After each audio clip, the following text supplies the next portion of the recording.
안녕하십니까? 오늘은 역대상 10장부터 13장까지 읽고 시편 58편 읽을 텐데요. 드디어 역대상에서 그 힘들었던 족보가 끝나고 이제 역대상의 이야기 부분이 시작됩니다. 물론 역대상은요, 앞으로도 족보나 이 명단 이런 거 굉장히 좋아합니다. 역대상은 이건 제가 약간 뭐 진짜 이게 맞는 말인지 모르지만 그냥 약간 농담 섞어서 드리는 말씀인데 어, 에스라가 쓴 글이라고 말씀드렸잖아요. 에스라가 역대상하, 에스라 느헤미야는 물론 느헤미야가 쓴 글을 에스라가 이제 자기 글 속에 넣은 것이지만 이렇게 썼다고 볼 때 이 에스라가 쓴 글의 특징이 명단이 굉장히 많아요. 명단이 진짜 많거든요. 이 에스라라는 사람 직업 우리가 잘 알지만 이 학사, 제사장 겸 학사 에스라입니다. 이 공부 많이 한 사람이라 그런가 명단을 참 좋아합니다. 글을 굉장히 건조하고 지루하게 쓰는데 탁월한 능력이 있는 사람이 아닌가 하는 생각이 들 정도인데요.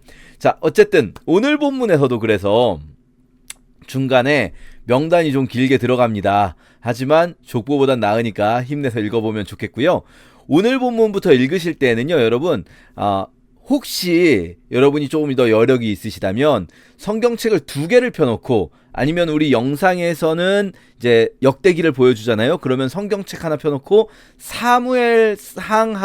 사무엘 하 부분과 이 상의 마지막 부분과 하 앞부분을 좀 이렇게 보시면서 비교해 보면 이게 빠졌고 이게 들어갔네 이런 것들을 볼 수가 있거든요. 그래서 비교해서 보시면 우선 좋고요. 왜냐하면 역대기를 왜 다시 썼는가 그것이 제일 잘 드러나는 부분이 이 둘 사이의 차이점에서 드러난다고 할 수 있겠고, 그러면 거기에서 이 글의 메시지가 좀 더 선명하게 부각될 수가 있습니다.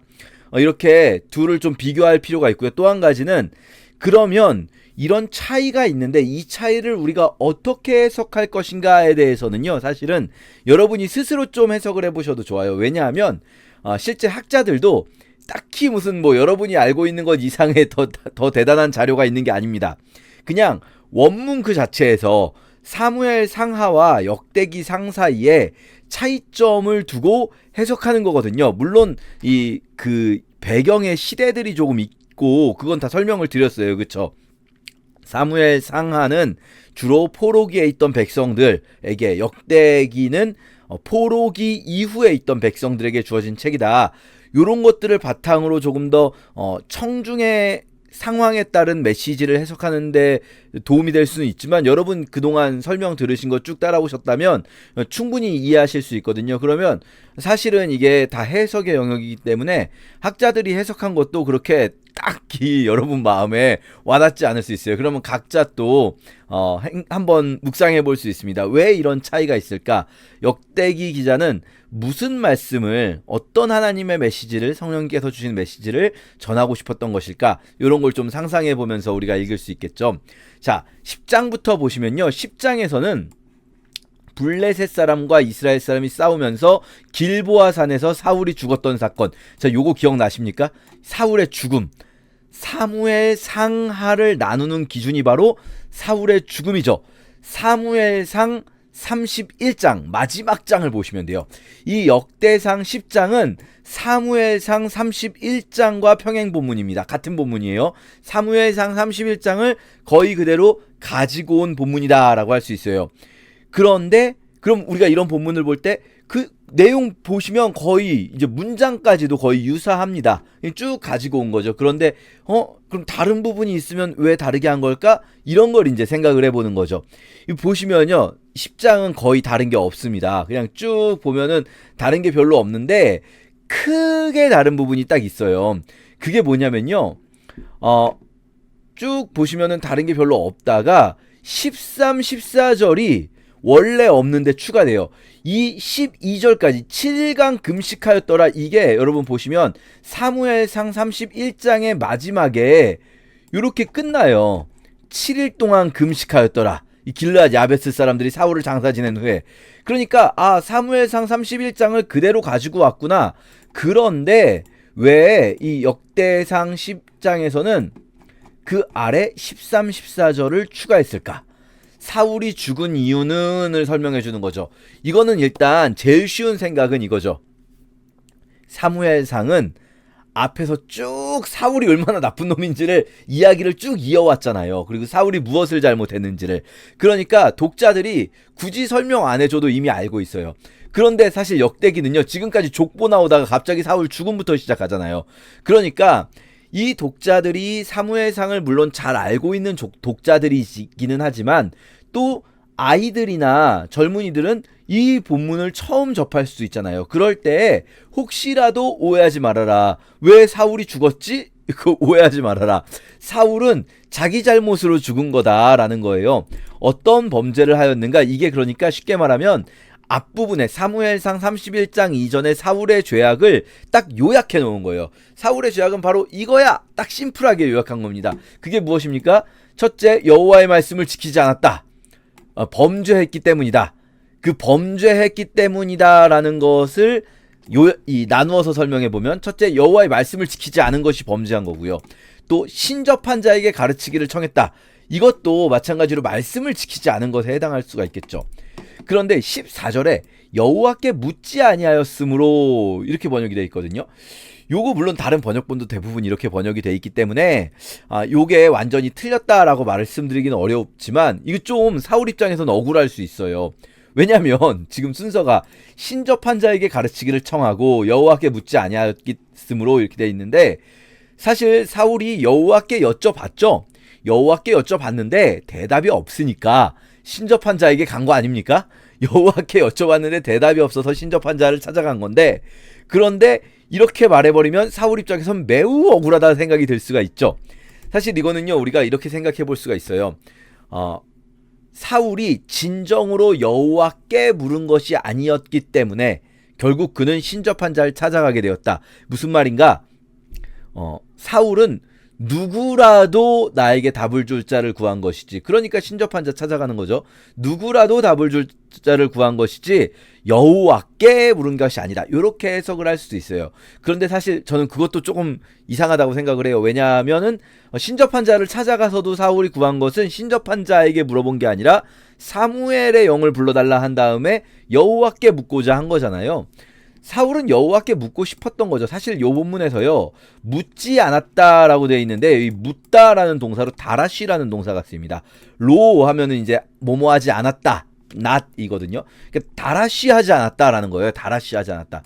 다라시라는 단어는요, 묻다라는 단어, 물어보다라고도 번역할 수 있지만 추구하다, 구하다, to seek으로 제일 많이 번역됩니다.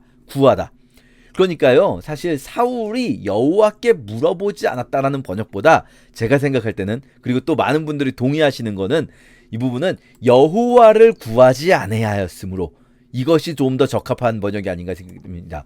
그러니까 하나님을 구하지 않고 자기의 승리를 구한 거예요. 그러니까 하나님께 물어보긴 물어보죠. 그런데 뭘 위해 물어봅니까? 자기의 승리와 자기의 삶을 위해 물어보죠. 하나님 자신을 구하는 것이 아니라. 계속 말씀드렸어요. 사실 사무엘상 하면서 계속 말씀드렸어요. 사울은 하나님이 주실 어떤 것을 원했지 하나님 자신을 구하지 않아요. 그러니까 여기서도 하나님을 다라시하지 아니었다, 이 말, 여호와를 다라시하지 않았다, 구하지 않았다, 이렇게 번역하는 게 좀 더 자연스럽지 않은가라는 생각이 들고요. 어쨌든 사울이 죽은 이유를 이렇게 정리하고 있다라는 겁니다. 자, 그러면 우리가 이제 이 부분이 사무엘상 31장이면 그 뒤에는 사무엘하 1장이 나와야겠죠. 그런데 한 장을 딱 넘겨보면 온 이스라엘이 헤브론에 모여서 다윗을 보고 우리 혈족이시지요 하면서 온 이스라엘 모든 지파들이 다윗을 자신들의 왕으로 삼으려고 합니다. 여러분 기억나십니까? 이거는요, 다윗이 왕 되자마자 있었던 일이 아니죠. 다윗이 처음에 헤브론에서 7년 반을 다스리다가 그 이후에 이스보셋, 사울의 아들 이스보셋이 죽은 이후에, 즉 사무엘하 1장이 아니라 사무엘하 5장에 가서 이스라엘 모든 지파가 헤브론에 와서 우리는 왕의 고륙입니다 하면서 우리의 왕이 되어 주십시오 라고 말하죠. 그러니까 이것은 사무엘하 5장의 사건이 지금 역대상에서는 11장에, 바로 10장 바로 다음 사울의 죽음 바로 다음에 다윗이 헤브론에서 유다의 왕으로 있었던 기간은 넘어가 버리고 바로 이 전체 이스라엘 12지파의 왕이 되는 장면으로 점프합니다. 사무엘하 1, 2, 3, 4장을 점프해버린 거예요. 그래서 여기서는 다윗이 바로 헤브론에서 이 언약을 맺은 후에 그 다음에 뭐 했습니까? 예루살렘 정복하는 사건으로 넘어가죠.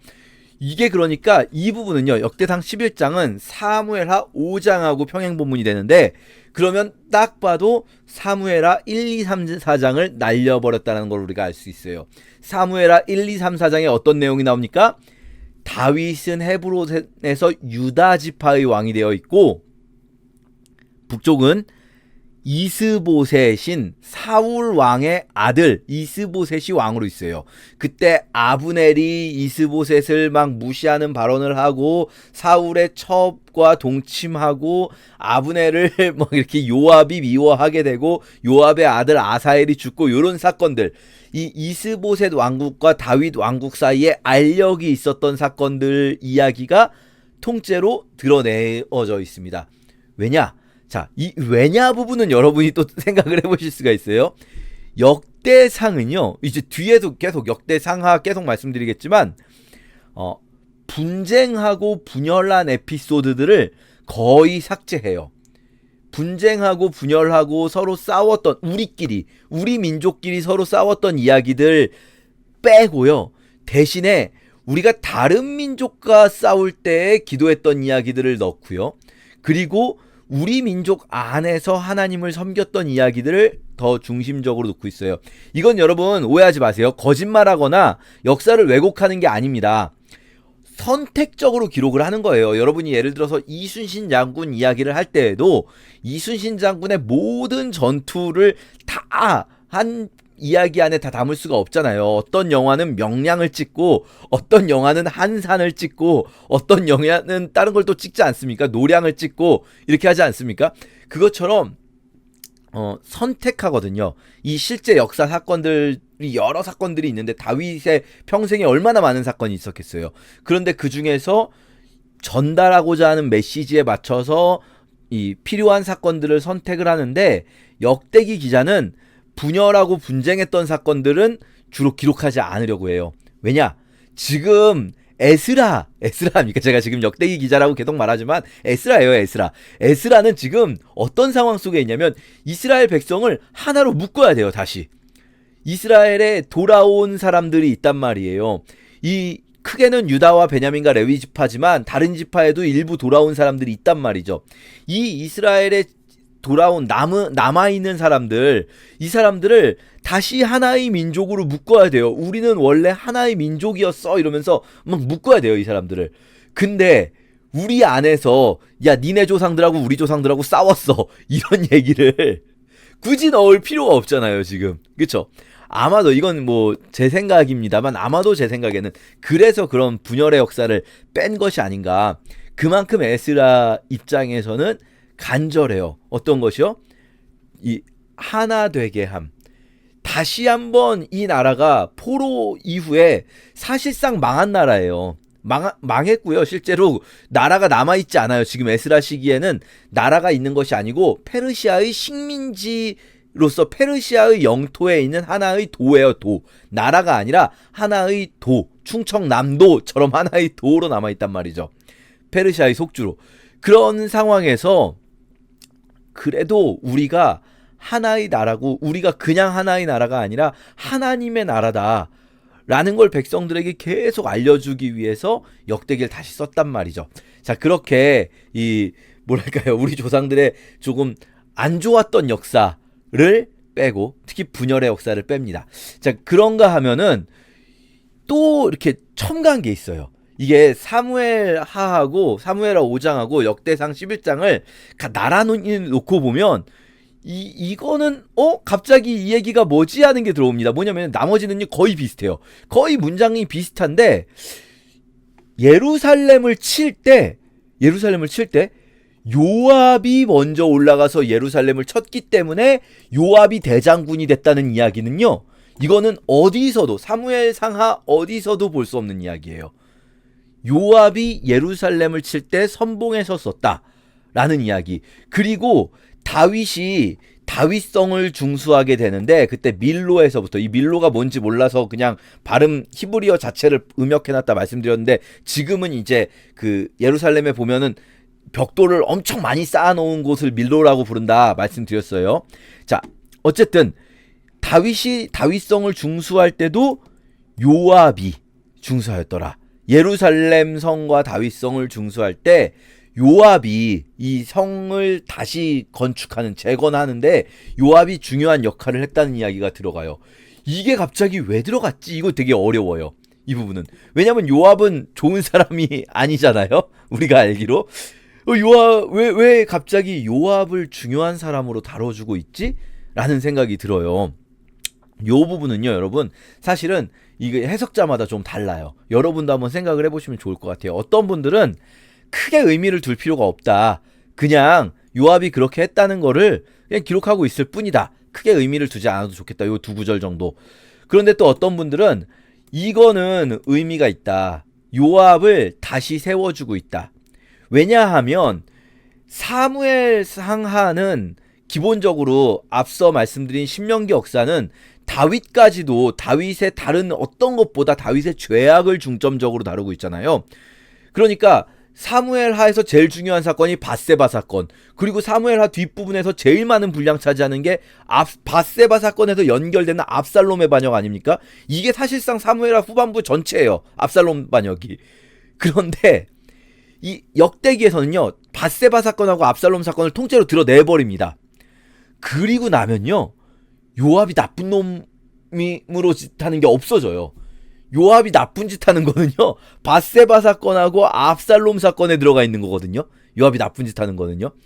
그런데 이 밧세바 사건하고 압살롬 사건을 드러내버리면 요압이 나쁜 짓 하는 것 자체가 없어지고, 그럼 요압이 진짜로 나쁜 사람이어서 나쁘게 나왔던 거냐?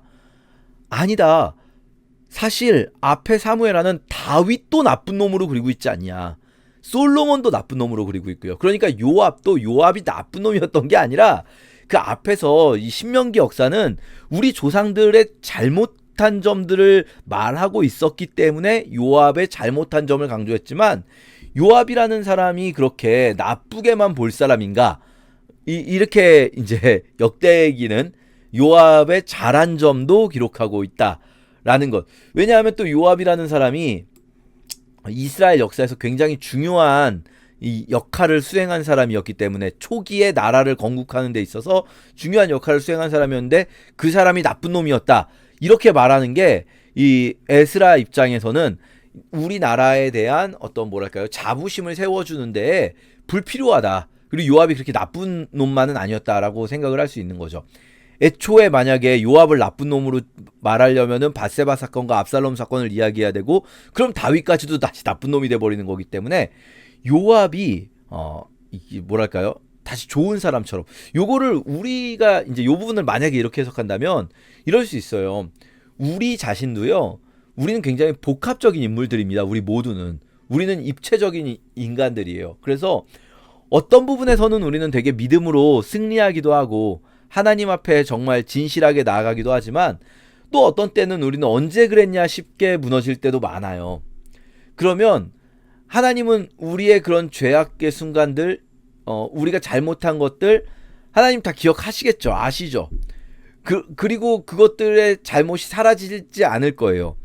그런데 그렇다고 해서 그러면 끝까지 우리가 막 하나님 나라 가서도 그것들이 영원히 안 지워지고 있을 것인가?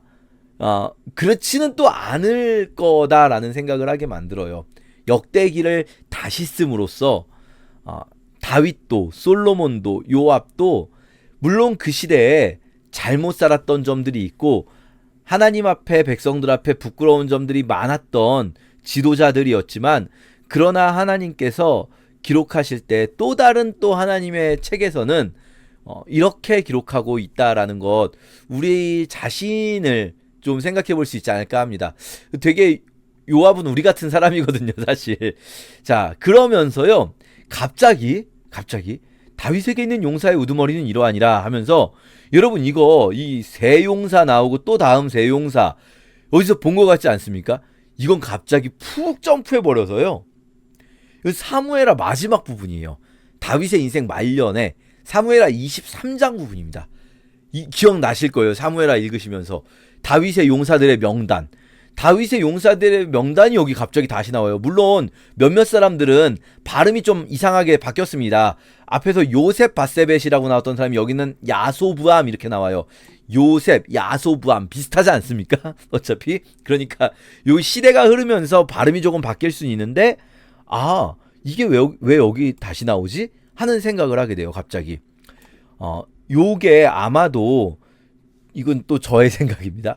요압을 다시 세워주는 것과 관계가 있지 않을까 해요. 왜냐면 요압을 이렇게 이야기를 하면서 이 사무엘하에 있던 23장의 명단에는 요압이 안 나왔잖아요.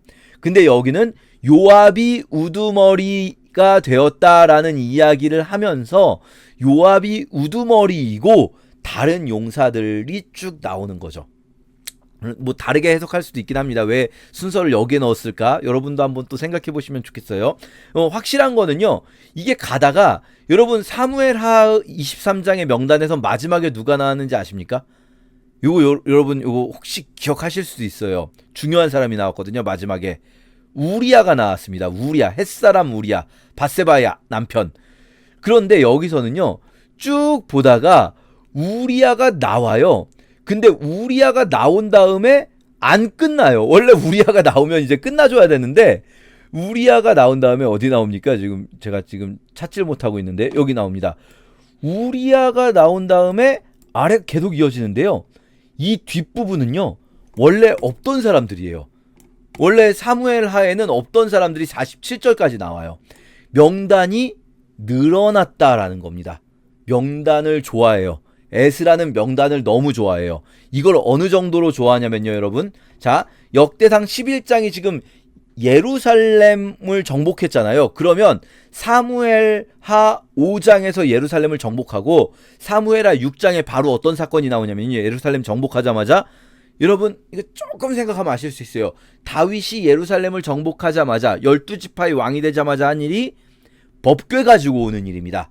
사무엘하 6장이 법궤 가지고 오는 사건이 나오거든요. 그런데 역대기는요. 11장에 다음에 12장에 법궤 가지고 오는 것이 안 나오고요. 13장에서 법궤 가지고 오는 사건이 나와요. 그러니까 11장 뒷부분 갑자기 이 명단 나오는 부분부터 시작해서 12장도 명단이에요. 명단이 쭉 길어졌어요. 다윗의 용사들의 명단이 쭉 길어졌다는 거예요. 다윗의 용사들의 명단이 길어지면서 어떤 현상이 발생하는가? 다윗의 용사들 중에 루벤 자손의 명단이 나오고요. 그리고 그 뒤에 나오면 베냐민 지파 사울의 동족들 중에서도 사울 편에 서지 않고 다윗 편에 선 사람들이 있었다라고 하고요. 그리고 기브온 사람들, 베냐민 지파죠. 그리고 갓 사람들, 주로 이제 베냐민과 요단강 동편이 나오기는 하는데요. 그 외에도 다른 지파들도 쭈르륵 나와요.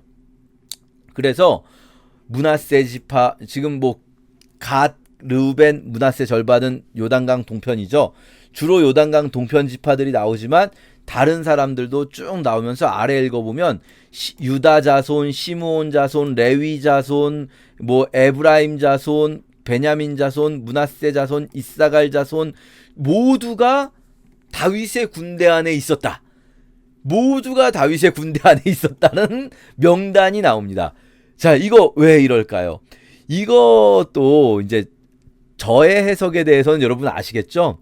저는 그렇게 생각해요. 이 부분은 여러분 다르게 생각하실 수 있어요. 일단 팩트는 이겁니다. 우리가 생각해야 될 거는 사무엘 상하와 역대기의 차이 중에 하나가 이 부분에서 갑자기 명단을 제시하는데 23장에 있었던 사무엘하 맨 뒤에 있었던 다윗의 용사들의 명단을 앞부분으로 끌고 오고 앞부분으로 그냥 단순히 끌고 온 게 아니라 뒤에 엄청나게 길게 명단을 더 이어붙이는데 더 이어붙인 부분의 명단은 유다 지파 외에 다른 지파 사람들을 붙이고 있다.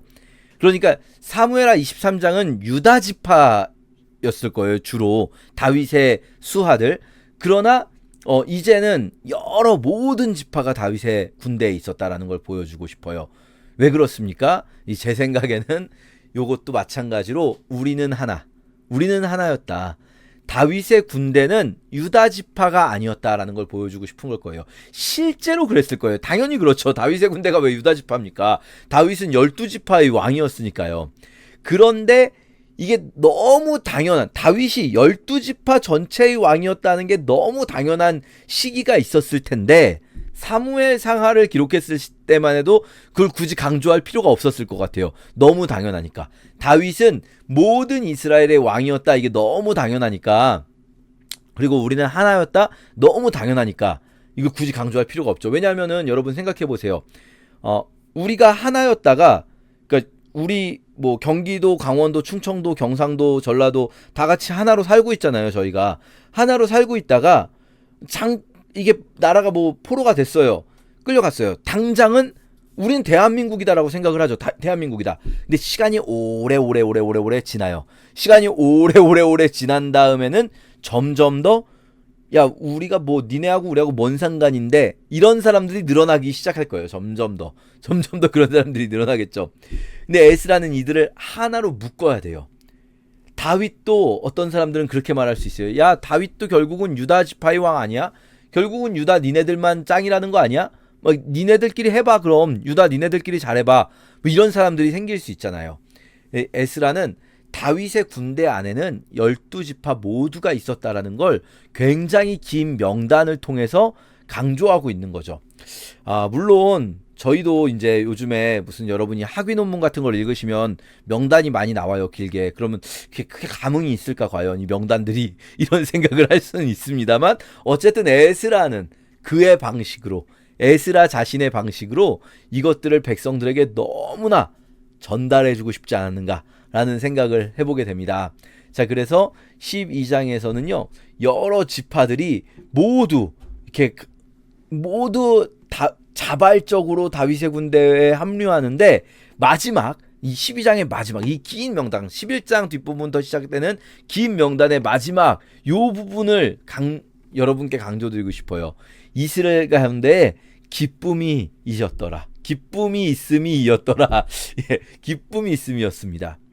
이스라엘 백성들이 이렇게 막 군대로 모일 때 싫은데 억지로 모인 게 아니라는 거예요. 다윗의 휘하에 모일 때 그때 그들에게는 너무나 큰 기쁨이 있었어요. 그랬기 때문에 그들이 막 기쁜 마음으로 모이면서 막 이것들을 가지고 왔다라는 것을 강조하고 있다는 겁니다. 하나님의 군대로 모였기 때문에. 그들이 그냥 모인 게 아니잖아요. 인간 다윗 밑에 모인 게 아니잖아요. 다윗이 중요한 게 아니라 다윗은 하나님이 세운 사람이라는 사실이 중요하잖아요. 그러면 다윗에게 모일 때 그들이 본 거는 하나님의 군대예요. 우리가 하나님의 군대가 된다는 것이 너무나 기뻤다. 지금 에스라는 그들에게 말하고 있는 거예요. 이 포로기 이후의 백성들에게, 우리 조상들이 하나님의 군대로 모일 때 너무나 크게 기뻤다. 우리도 그렇게 모이자. 하나님의 군대로 모이자라는 거죠. 자, 그렇게 13장으로 넘어가서 법궤를 가지고 오는 장면인데요. 이 부분 정말 많이 바뀌었습니다. 왜냐하면요, 기본적으로 법궤를 가져오는 장면은 사무엘하 6장 한 장이거든요. 한 장입니다. 그런데요, 지금 역대상 13장의 법궤를 가지고 오는 게 아니고요. 13장에서 법궤를 가지고 오는 상황이 펼쳐지는데 14장 잠깐 건너뛰고 15장부터 또 하나님 법궤 가지고 온 때 있었던 이야기가 16장까지가 들어가거든요. 그러니까 이 사무엘하 6장에 한 장 있었던 법궤를 가지고 오는 사건을 역대기는 13장, 15, 16장 3장으로 확 늘려놓고 있어요. 법궤를 가져오는 사건을. 사건 자체는 13장에 있고요. 그러니까 사무엘하 6장에 있는 사건들은 13장에 있는데 15, 16장에는요. 그때에 있었던 그 하나님께 드려진 제사와 제의들, 이것들을 아주 구체적으로 기록하고 있습니다. 그건 우리가 다음 시간에 읽기로 하고요. 13장에서도 추가되는 것들이 있죠. 그게 뭐냐면 다윗이 법궤를 혼자 가지고 오려고 생각한 게 아니다. 사실 사무엘하만 읽으면 다윗 혼자 생각한 것 같기도 해요. 그냥 그 본문만 보면. 그런데 여기서는요, 이스라엘 모든 지파와 모든 지휘관들과 모든 회중들이 함께 이렇게 하기로 우리가 결정했다라는 거예요. 우리가 이렇게 하기로 결정했다. 이거 다윗 한 사람의 공로가 아니라는 거예요. 우리가 그런 사람들이었다는 거예요. 12장까지가 왜 중요해집니까? 그러면 바로 이 13장을 말하기 위한 거예요. 다윗의 휘하에는 12지파 모두가 기쁜 마음으로 모여들었고 그 12지파 모두가 함께 하나님의 법궤를 가지고 오는 일에 기쁜 마음으로 함께했다. 지금 에스라 시대에 다시 성전을 세워가고 다시 공동체를 세워갈 때 우리가 바로 하나님의 군대로서 우리가 그 일을 함께 했다라는 거예요. 다윗이 혼자 막 치고 나가고 나머지 백성들은 그냥 다윗이 시키는 대로 했다. 이런 게 결코 아니었다라는 거죠. 그래서 우리가 누구인가? 계속 그겁니다. 역대기는. 우리가 누구입니까? 우리는 하나님의 군대였다. 우리는 하나님의 백성이고 하나님의 자녀이고 하나님의 군대이고 하나님의 사람들이고 하나님의 사랑받는 자들이었다. 이것을 너무나 강조하고 싶은 에스라라는 생각으로 우리가 함께 계속 읽어보도록 하겠습니다. 제10장.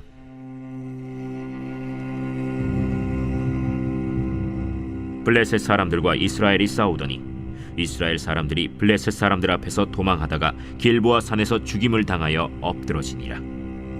블레셋 사람들이 사울과 그 아들들을 추격하여 블레셋 사람들이 사울의 아들 요나단과 아비나답과 말기수아를 죽이고 사울을 맹렬히 치며 활 쏘는 자가 사울에게 따라 미치매 사울이 그 쏘는 자로 말미암아 심히 다급하여 사울이 자기의 무기를 가진 자에게 이르되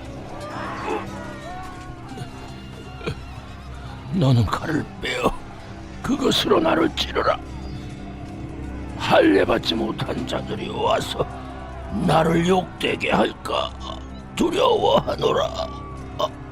그러나 그의 무기를 가진 자가 심히 두려워하여 행하기를 원하지 아니하매 사울이 자기 칼을 뽑아서 그 위에 엎드러지니 무기 가진 자가 사울이 죽는 것을 보고 자기도 칼에 엎드려져 죽으니라. 이와 같이 사울과 그의 세 아들과 그 온 집안이 함께 죽으니라.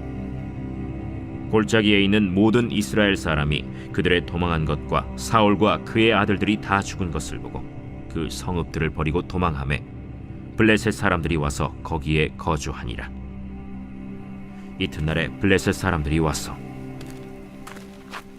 죽임을 당한 자의 옷을 벗기다가 사울과 그의 아들들이 길보아 산에 엎드러졌음을 보고 곧 사울의 옷을 벗기고 그의 머리와 갑옷을 가져다가 사람을 블레셋 땅 사방에 보내 모든 이방 신전과 그 백성에게 소식을 전하고 사울의 갑옷을 그들의 신전에 두고 그의 머리를 다곤의 신전에 단지라.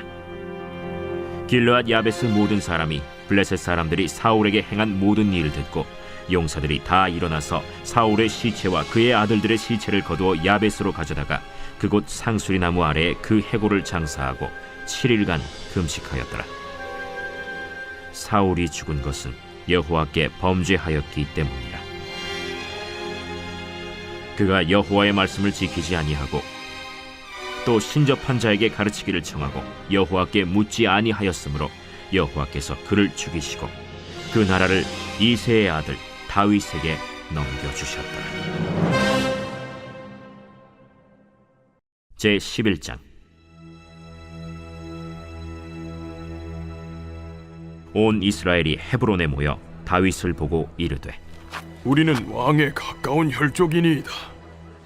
전에 곧 사울이 왕이 되었을 때에도 이스라엘을 거느리고 출입하게 한 자가 왕이시었고 왕의 하나님 여호와께서도 왕에게 말씀하시기를 내가 내 백성 이스라엘의 목자가 되며 내 백성 이스라엘의 주권자가 되리라 하셨나이다.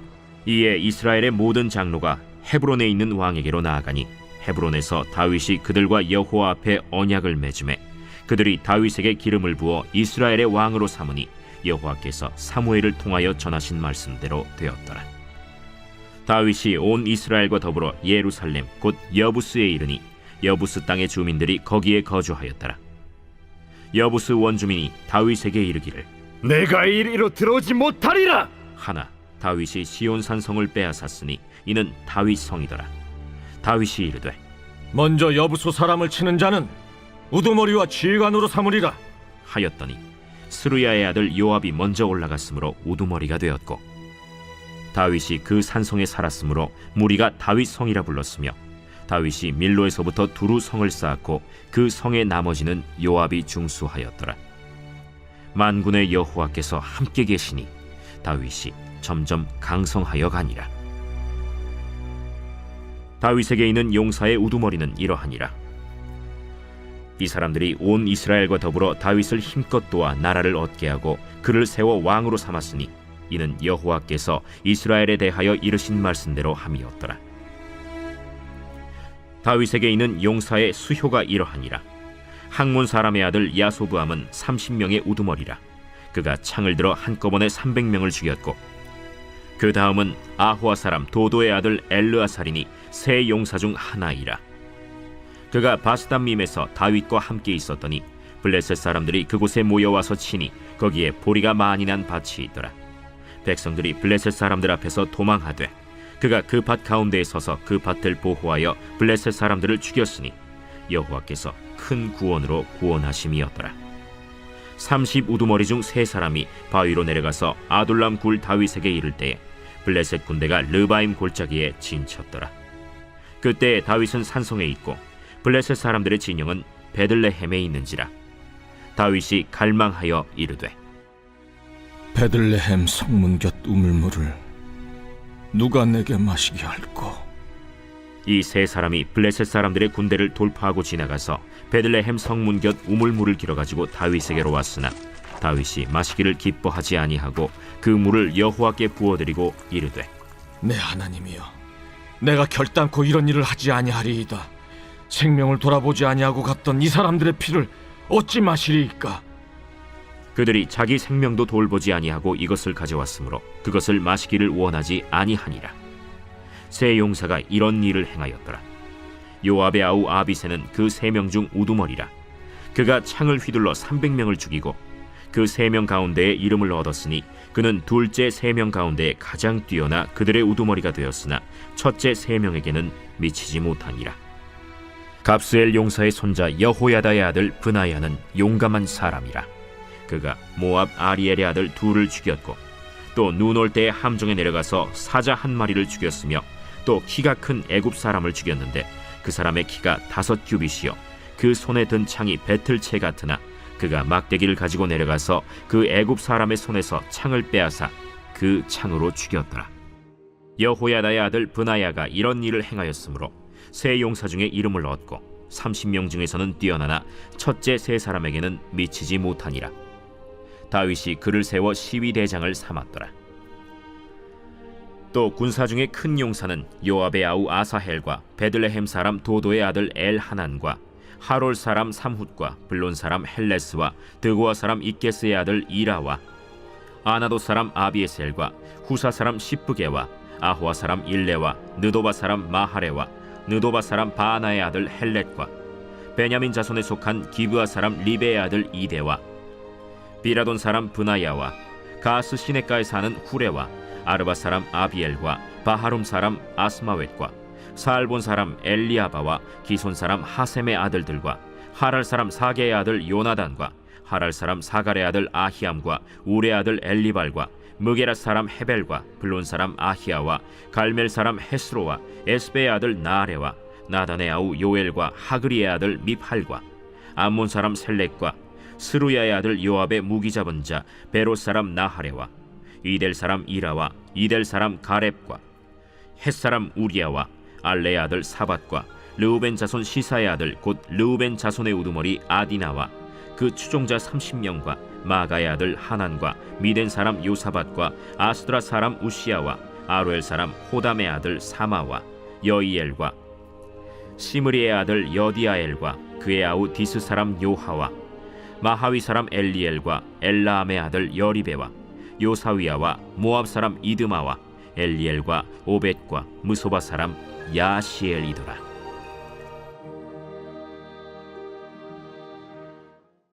제 12장.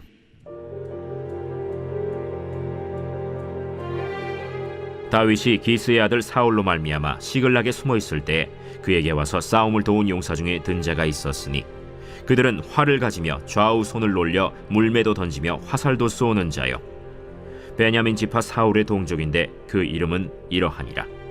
그 우두머리는 아히에셀이요 다음은 요아스이니 기브아 사람 스마의 두 아들이요 또 아스마웨스의 아들 여시엘과 벨렛과 또 브라가와 아나도 사람 예후와 기브온 사람 곧 30명 중에 용사요 30명의 우두머리가 된 이스마야이며 또 예레미야와 야하시엘과 요하난과 그데라 사람 요사밧과 엘루세와 여리못과 브아랴와 스마랴와 하룹 사람 스바디아와 고라 사람들 엘가나와 이시야와 아사렐과 요에셀과 야소부암이며 그돌 사람 여로함의 아들 요엘라와 스바디아더라. 갓 사람 중에서 광야에 있는 요새에 이르러 다윗에게 돌아온 자가 있었으니 다 용사요 싸움에 익숙하여 방패와 창을 능히 쓰는 자라. 그의 얼굴은 사자 같고 빠르기는 산의 사슴 같으니 그 우두머리는 에셀이요 둘째는 오바댜요 셋째는 엘리압이요 넷째는 미스만나요 다섯째는 예레미야요 여섯째는 앗대요 일곱째는 엘리엘이요 여덟째는 요하난이요 아홉째는 엘사밧이요 열째는 예레미야요 열한째는 막반네라. 이 갓 자손이 군대 지휘관이 되어 그 작은 자는 백부장이요 그 큰 자는 천부장이더니 정월에 요단강 물이 모든 언덕에 넘칠 때에 이 무리가 강물을 건너서 골짜기에 있는 모든 자에게 동서로 도망하게 하였더라. 베냐민과 유다 자손 중에서 요새에 이르러 다윗에게 나오매 다윗이 나가서 맞아 그들에게 말하여 이르되 만일 너희가 평화로이 내게 와서 나를 돕고자 하면 내 마음이 너희 마음과 하나가 되려니와 만일 너희가 나를 속여 내 대적에게 넘기고자 하면 내 손에 불의함이 없으니 우리 조상들의 하나님이 감찰하시고 책망하시기를 원하노라. 그때 성령이 30명의 우두머리 아마셀을 감싸시니 이르되 다윗이여, 우리가 당신에게 속하겠고 이새의 아들이여, 우리가 당신과 함께 있으리니 원하건대 평안하소서. 당신도 평안하고 당신을 돕는 자에게도 평안이 있을지니 이는 당신의 하나님이 당신을 도우심이니이다. 다윗이 그들을 받아들여 군대 지휘관을 삼았더라. 다윗이 전에 블레셋 사람들과 함께 가서 사울을 치려 할 때에 므낫세 지파에서 두어 사람이 다윗에게 돌아왔으나 다윗 등이 블레셋 사람들을 돕지 못하였음은 블레셋 사람들의 방백이 서로 의논하고 보내며 이르기를 그가 그의 왕 사울에게로 돌아가리니 우리 머리가 위태할까 하노라. 다윗이 시글락으로 갈 때 므낫세 지파에서 그에게로 돌아온 자는 아드나와 요사밧과 여디아엘과 미가엘과 요사밧과 엘리후와 실르데이니 다 므낫세의 천부장이라. 이 무리가 다윗을 도와 도둑대를 쳤으니 그들은 다 큰 용사여 군대 지휘관이 됨이었더라. 그때 사람이 날마다 다윗에게로 돌아와서 돕고자 하매 큰 군대를 이루어 하나님의 군대와 같았더라. 싸움을 준비한 군대 지휘관들이 헤브론에 이르러 다윗에게로 나와서 여호와의 말씀대로 사울의 나라를 그에게 돌리고자 하였으니 그 수효가 이러하였더라. 유다 자손 중에서 방패와 창을 들고 싸움을 준비한 자가 6,800명이요 시므온 자손 중에서 싸움하는 큰 용사가 7,100명이요 레위 자손 중에서 4,600명이요 아론의 집 우두머리 여호야다와 그와 함께 있는 자가 3,700명이요 또 젊은 용사 사독과 그의 가문의 지휘관이 22명이요 베냐민 자손 곧 사울의 동족은 아직도 태반이나 사울의 집을 따르나 그 중에서 나온 자가 3,000명이요 에브라임 자손 중에서 가족으로서 유명한 큰 용사가 28,000명이요 므낫세 반지파 중에 이름이 기록된 자로서 와서 다윗을 세워 왕으로 삼으려 하는 자가 18,000명이요 이사갈 자손 중에서 시세를 알고 이스라엘이 마땅히 행할 것을 아는 우두머리가 200명이니 그들은 그 모든 형제를 통솔하는 자이며 스불론 중에서 모든 무기를 가지고 전열을 갖추고 두 마음을 품지 아니하고 능히 진영에 나아가서 싸움을 잘하는 자가 50,000명이요 납달리 중에서 지휘관 1,000명과 방패와 창을 가지고 따르는 자가 37,000명이요 단 자손 중에서 싸움을 잘하는 자가 28,600명이요 아셀 중에서 능히 진영에 나가서 싸움을 잘하는 자가 40,000명이요 요단 저편 르우벤 자손과 갓 자손과 므낫세 반지파 중에서 모든 무기를 가지고 능히 싸우는 자가 120,000명이었더라. 이 모든 군사가 전열을 갖추고 다 성심으로 헤브론에 이르러 다윗을 온 이스라엘 왕으로 삼고자 하고 또 이스라엘의 남은 자도 다 한 마음으로 다윗을 왕으로 삼고자 하여 무리가 거기서 다윗과 함께 사흘을 지내며 먹고 마셨으니 이는 그들의 형제가 이미 식물을 준비하였음이며 또 그들의 근처에 있는 자로부터 이사갈과 스불론과 납달리까지도 나귀와 낙타와 노새와 소에다 음식을 많이 실어왔으니 곧 밀가루 과자와 무화과 과자와 건포도와 포도주와 기름이요 소와 양도 많이 가져왔으니 이는 이스라엘 가운데에 기쁨이 있음이었더라.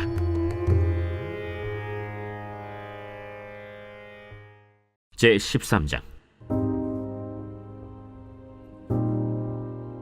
다윗이 천부장과 백부장 곧 모든 지휘관과 더불어 의논하고 다윗이 이스라엘의 온 회중에게 이르되 만일 너희가 좋게 여기고 또 우리의 하나님 여호와께로 말미암았으면 우리가 이스라엘 온 땅에 남아있는 우리 형제와 또 초원이 딸린 성읍에 사는 제사장과 레위 사람에게 전령을 보내 그들을 우리에게로 모이게 하고 우리가 우리 하나님의 궤를 우리에게로 옮겨오자. 사울 때에는 우리가 궤 앞에서 묻지 아니하였느니라. 뭇 백성의 눈이 이 일을 좋게 여기므로 온 회중이 그대로 행하겠다 한지라. 이에 다윗이 애굽의 시홀 시내에서부터 하맛 어기까지 온 이스라엘을 불러 모으고 기럇 여아림에서부터 하나님의 궤를 메어오고자 할세. 다윗이 온 이스라엘을 거느리고 바알라 곧 유다에 속한 기럇 여아림에 올라가서 여호와 하나님의 궤를 메어오려 하니 이는 여호와께서 두 그룹 사이에 계심으로 그러한 이름으로 일컬음을 받았더라. 하나님의 궤를 새 수레에 싣고 아비나답의 집에서 나오는데 우사와 아히오는 수레를 몰며 다윗과 이스라엘 온 무리는 하나님 앞에서 힘을 다하여 뛰놀며 노래하며 수금과 비파와 소고와 재금과 나팔로 연주하니라. 기돈의 타작마당에 이르러서는 소들이 뛰므로 우사가 손을 펴서 궤를 붙들었더니 우사가 손을 펴서 궤를 붙듦으로 말미암아 여호와께서 진노하사 치심에 그가 거기 하나님 앞에서 죽으니라. 여호와께서 우사의 몸을 찢으셨으므로 다윗이 노하여 그곳을 베레스 우사라 부르니 그 이름이 오늘까지 이르니라. 그날에 다윗이 하나님을 두려워하여 이르되 내가 어떻게 하나님의 궤를 내 곳으로 오게 하리요? 다윗이 궤를 옮겨 자기가 있는 다윗 성으로 메어들이지 못하고 그 대신 가드 사람 오벳 에돔의 집으로 메어가니라. 하나님의 궤가 오벳 에돔의 집에서 그의 가족과 함께 석 달을 있음이라. 여호와께서 오벳 에돔의 집과 그의 모든 소유에 복을 내리셨더라. 제 58편 다윗의 믹담시. 인도자를 따라 알다스잇의 맞춘 노래. 통치자들아, 너희가 정의를 말해야 하거늘 어찌 잠잠하냐? 인자들아, 너희가 올바르게 판결해야 하거늘 어찌 잠잠하냐? 아직도 너희가 중심의 악을 행하며 땅에서 너희 손으로 폭력을 달아주는도다. 악인은 모태에서부터 멀어졌으며 나면서부터 곁길로 나아가 거짓을 말하는도다. 그들의 독은 뱀의 독 같으며 그들은 귀를 막은 귀머거리 독사 같으니 술사에 홀리는 소리도 듣지 않고 능숙한 술객의 요술도 따르지 아니하는 독사로다. 하나님이여, 그들의 입에서 이를 꺾으소서. 여호와여, 젊은 사자의 어금니를 꺾어내시며 그들이 급히 흐르는 물같이 사라지게 하시며 겨누는 화살이 꺾인 같게 하시며 소멸하여 가는 달팽이 같게 하시며 만삭되지 못하여 출생한 아이가 햇빛을 보지 못함 같게 하소서. 가시나무 불이 가마를 뜨겁게 하기 전에 생나무든지 불 붙는 나무든지 강한 바람으로 휩쓸려 가게 하소서. 의인이 악인의 보복당함을 보고 기뻐하며 그의 발을 악인의 피에 씻으리로다. 그때 사람의 말이 진실로 의인에게 갚음이 있고 진실로 땅에서 심판하시는 하나님이 계시다 하리로다.